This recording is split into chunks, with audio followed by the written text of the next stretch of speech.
Formerly an ESPN Yankees reporter, that's where I met him. New York Post sports media columnist Andrew Marchand, and he got this job a few months ago, and he's been breaking stories ever since, and we welcome him to the show today, our podcast on Saturday.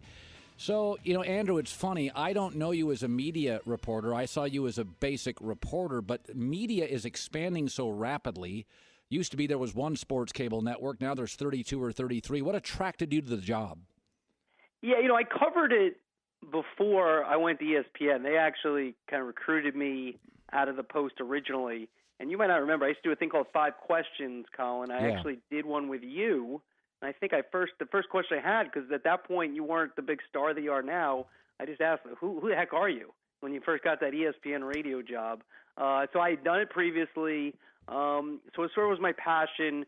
When ESPN came calling 11 years ago, I had to go just financially. It was just it was the right move, and so I could have stayed at ESPN, but this is sort of what I'm most passionate about covering, and also the lifestyle is much better. I was traveling about 150 days a year. Oh God, go. Now I'm not traveling at all. So those are the reasons. I'm watching the U.S. Open this weekend, and many of the more interesting players like Sergio, Phil, and Tiger don't make the cut, and a lot of guys I don't care about did. But I will say, my eyes, and I always try to see the world as a consumer, I'm attracted to Dustin Johnson. The beautiful wife, little bit of baggage on the internet, controversial, got a swag, looks like an athlete. I think he's got some Tiger qualities. Now, we know, Andrew, that when Tiger left the sport, the ratings in some courses, events crashed. Even the Masters went down significantly. I feel Dustin's the next it guy. Do you?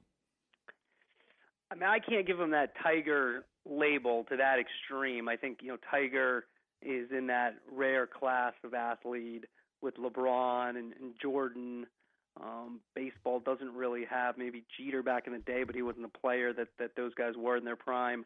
So yeah, I don't see that as much as you do, maybe, but yeah, he has a little bit of a spark to him, just because of the things you mentioned, kind of the off the course stuff, and then the game he has. But yeah, I don't think it's to Tiger's level. I do think, if you're Fox and you're looking at this U.S. Open, it is a Tiger world. I mean, even though Tiger hasn't been that good for a long time, he's the one who changes the ratings number if he's in contention. And so Fox got unlucky without Tiger doing well the first 2 rounds. Yeah, Andrew's joining us, Andrew Marchand. It's interesting. Cable TV here at Fox Sports FS1, we're in the opinion business.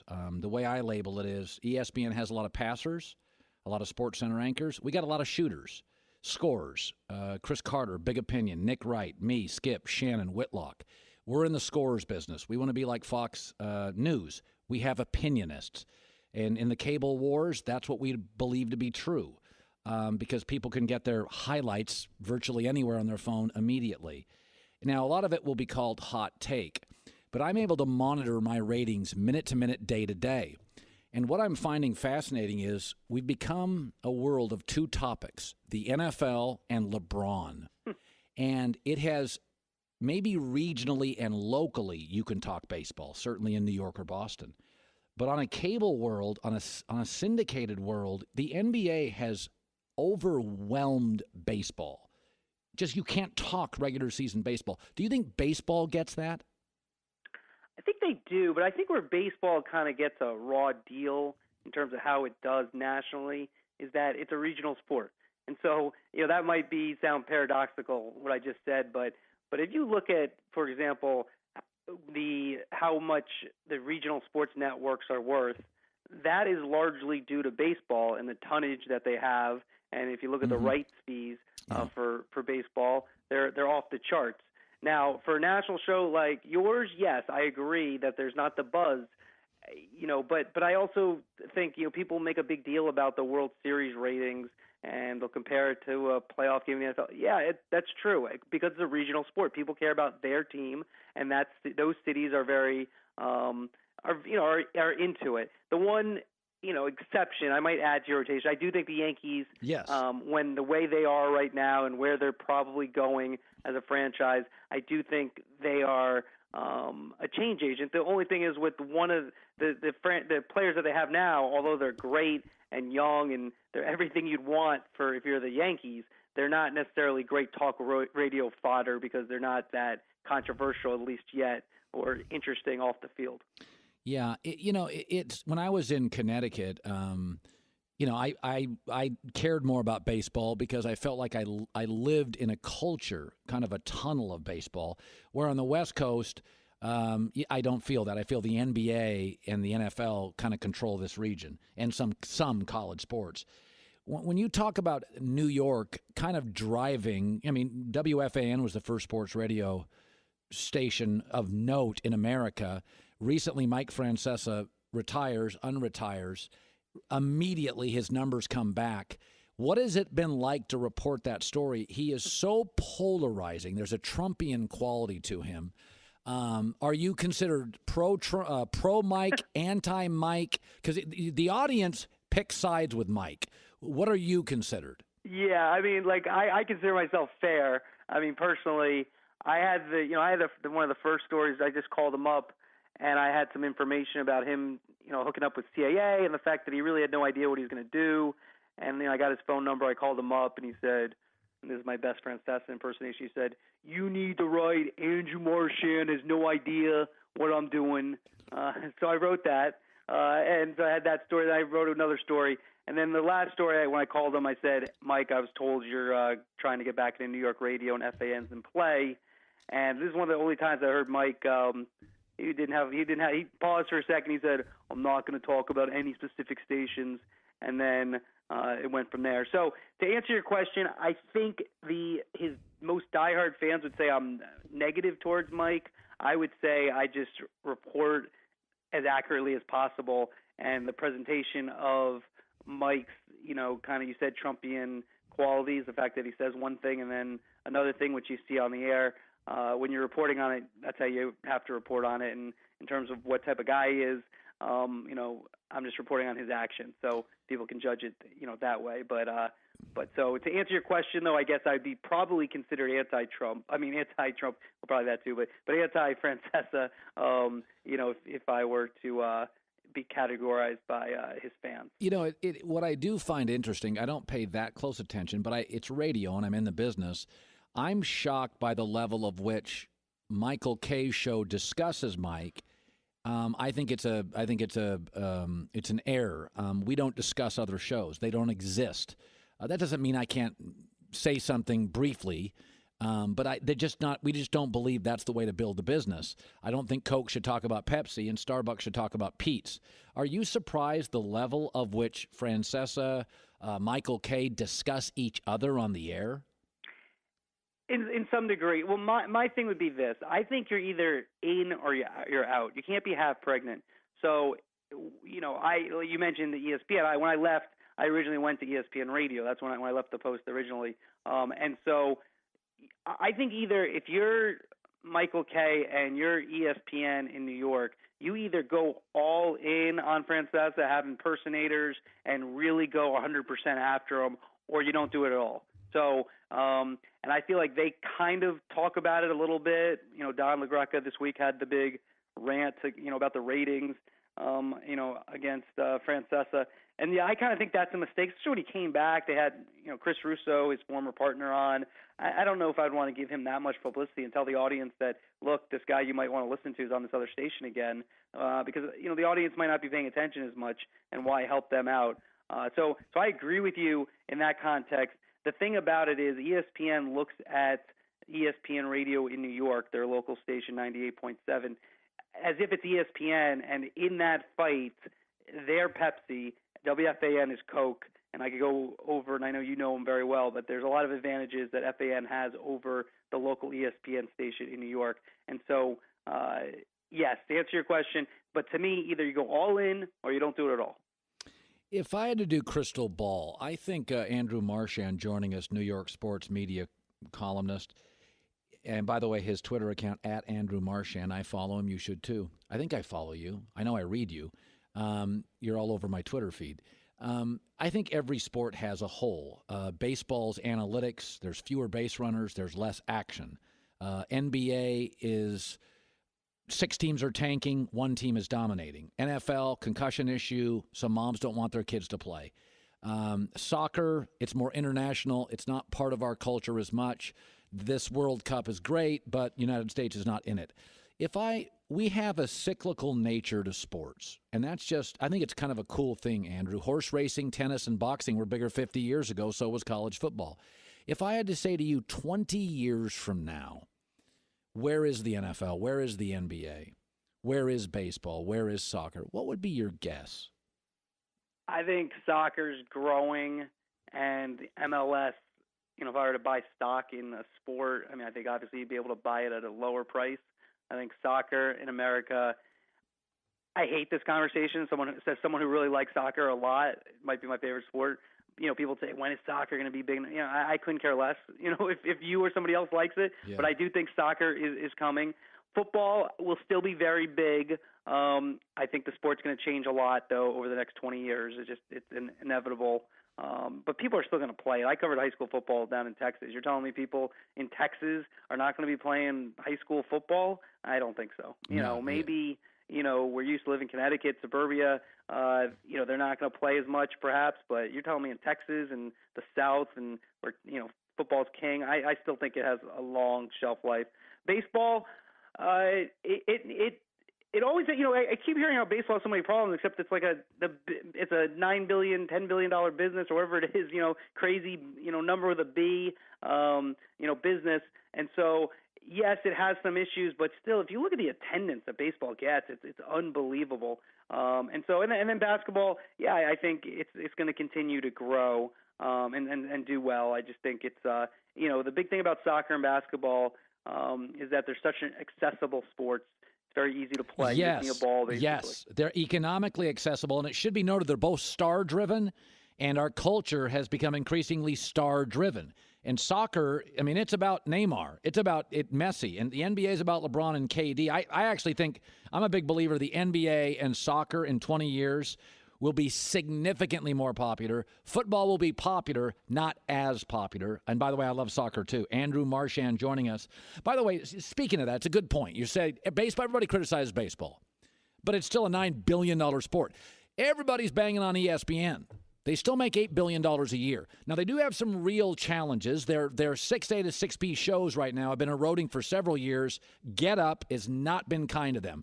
How much of the Get Up struggles are it's not a good show? How much of it is negative momentum? How much of it is, well, it hasn't been brilliantly promoted so far? What do you make of their early struggles, if I could call them that? Yeah, I think it's a combination. I think your points are well taken. A lot of people would love to be ESPN, and yes, they have a needle to thread to get to where they need to be the dominant sports media company for the next 20, 30 years, but it's very possible they could do it. To answer your question specifically about Get Up, is that, this is what I always say to people when I talk to sources or when, just talking to other people who watch a show, is that what do your eyes tell you? And your eyes tell you it's not a great show. You've put 2 people in there as the main host in Michelle Beadle and Mike Greenberg who don't know each other, and to ask them to, whatever you think of them as talents, to ask, and I know you worked with Michelle closely, is that to ask them to really get together with a show that you really do need great chemistry when they didn't really know each other that well is a lot to ask, and it's behind a desk. 3 hours is probably too long. They probably should cut it down to 2 and replay an hour if they want. And then Jalen Rose is okay. He to me in that role, I don't know if that's a great role for him personally, because here's the problem for ESPN with these shows is that you have to win basically on personality, or opinion, like you mentioned at the beginning, because information, they used to own information, but now if I'm an NFL person, I can watch, they have a morning show that everyone seems to like on NFL Network. And then if you like baseball is a morning show, and you just go on, and other, networks might add morning shows. You guys have your shows on Fox Sports that it's similar to in some regards. to get up in terms of it's not a specific sport and you're talking about everything. So I think, yeah, they're going to probably need to make changes on that. I think it did hurt them that the fact that they're making so much money got out. That probably didn't help. And I also just think it's like if they're on such a big stage that it's hard to, a show like that really, it probably needs a year to kind of develop its chemistry and get together and then let's judge it. But that's if you're on the big stage, you're on ESPN, you just don't get that luxury. So, that hurts it as well. We'll get back to Andrew in a second, but first, the truth is most of us are brushing our teeth wrong. Not for long enough, and forget to change our brush on time. That's because most brands focus on selling flashy gimmicks rather than better brushing, but not Quip. So what makes Quip so different? For starters, Quip is an electric toothbrush that's a fraction of the cost of bulkier brushes, while still packing just the right amount of vibrations to help clean your teeth. It's got a built-in timer, helps you clean for the dentist recommended 2 minutes, with guiding pulses that remind you when to switch sides. Next, Quip subscription plans for your health, not just convenience. They deliver a new brush head on a dentist-recommended schedule every 3 months for just $5, including free shipping worldwide. That's great. Quip also comes with a mount that suctions right to your mirror and unsticks to use as a cover for hygienic travel, wherever you take your teeth. And finally, everybody loves Quip. They were on Oprah's O List, named one of Time's best inventions, and is the first subscription electric toothbrush accepted by the American Dental Association. Right now, Quip starts at just $25. Go to getquip.com/herd. That easy. Getquip.com/herd. You'll get your first refill pack free with a Quip electric toothbrush. GetQuip, Q-U-I-P. Getquip.com/herd. I tell young broadcasters, Andrew Marchand is joining us, at Andrew Marchand, New York Post sports media consultant, columnist. When I talk to young people, once a month I'll go to a college class or something and talk to people. I always say, put your phone down. There's an inner scoreboard and an outer scoreboard. If you need the internet for validation, it's like Kevin Durant. He didn't win in Oklahoma City. Now he wins in Golden State, and it's too easy. If you're seeking validation from others, you're in big trouble. Go do great content. Either write a great column, do a great radio segment, edit a great TV segment, do a great digital segment, and then drive home happy. Put the phone down. Social media is interesting. It's a bit of an echo chamber. I try not to get on it too much. But I do think there's a lot of untruths. Not only the tyranny of the mob does that exist, there are a lot of untruths. A lot of people are PC. On the internet, nobody watched Bill O'Reilly. In real life, he had huge numbers for 20 years. On the internet, nobody likes NFL. NBA's great. Well, in the real world, the NFL's number one network on 5 networks, the Pro Bowl, beats virtually all NBA games not called the finals. What do you make of social media, Twitter, Facebook, the empowerment of the athlete? Just kind of the echo chamber of the internet. How much are you on it? What do you believe? What don't you believe? I think the TV networks, I'll tell you, pay way too much attention to Twitter. Thank you. I tweet something, and I've kind of cut back just because, sometimes you're like tweeting and you're doing something else, and it's like, you're not, and I do give my full attention usually when I give a tweet, but still, I'm not like working, I'll be, day off, and you tweet something, and, I get responses right away, like 2 seconds later, as if like, it's just like, and I realize, when I say it, it's just, it's going on the internet just like a column goes on NewYorkPost.com. So I realize that. But I do think that, first off, there's a lot less people that are on it. Of course, the president has given a lot of credence to Twitter because he tweets all day. So it's become a very important social platform in the world, let alone America, because of the importance of what he has to say.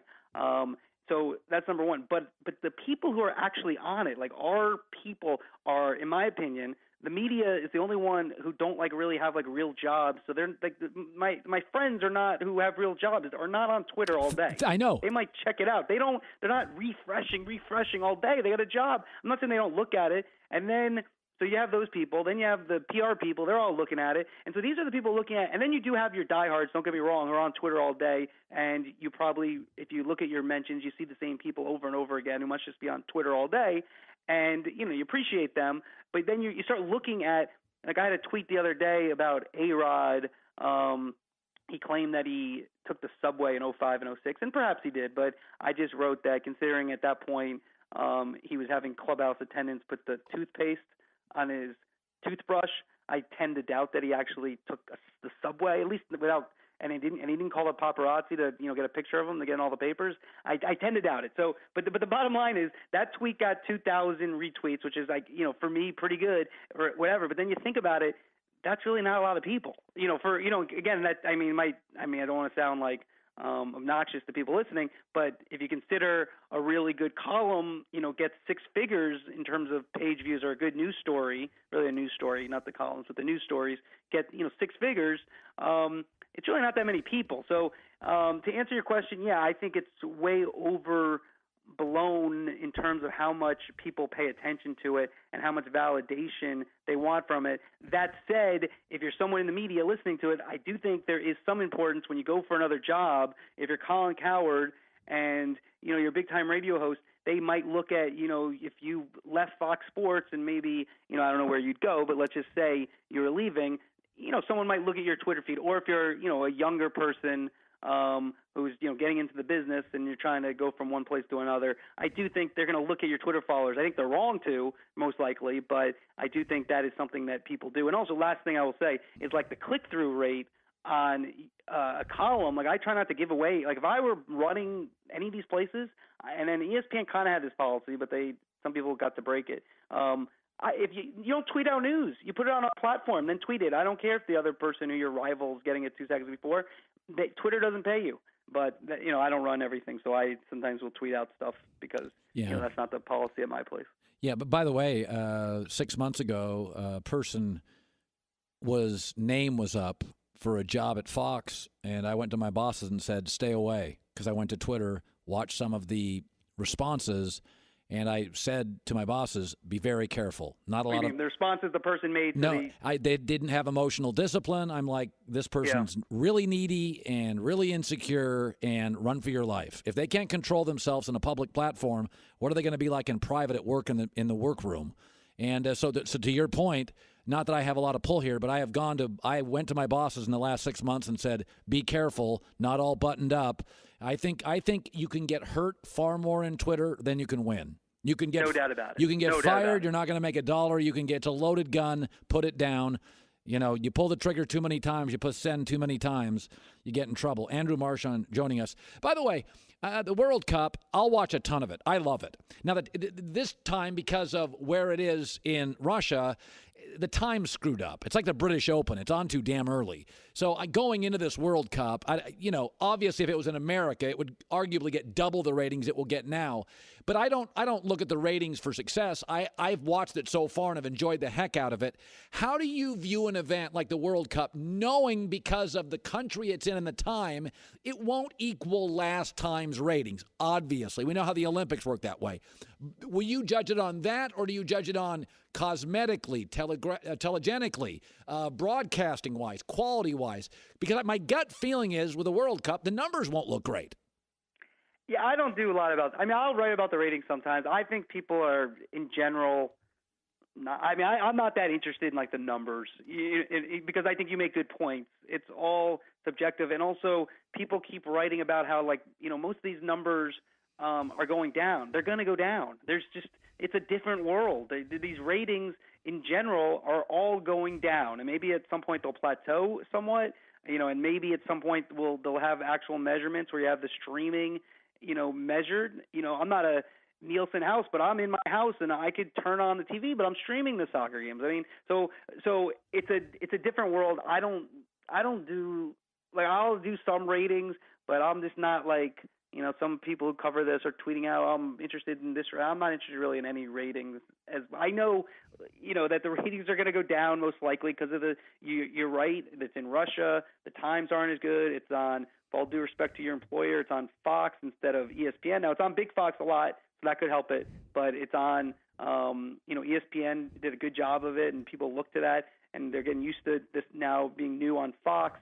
So that casual fan, I'm not sure about exactly. But to answer your question, yeah, it's the times though that really determine a lot of this stuff because on Saturday, although Fox, this is killing me. I wrote a column about this, Colin. They keep previewing the games. I know everyone does this starting at 5 and when the game starts at 6. But for example, France on Saturday morning it's a 6 a.m. start. That's a 3 a.m. start where you are. I mean, that's a difficult. I mean, what kind of rating are you going to get? Even you have to be a pretty big France or I think they play Australia soccer fan to get up that early, especially when you start going west of New York. Yeah, no, it's absolutely true.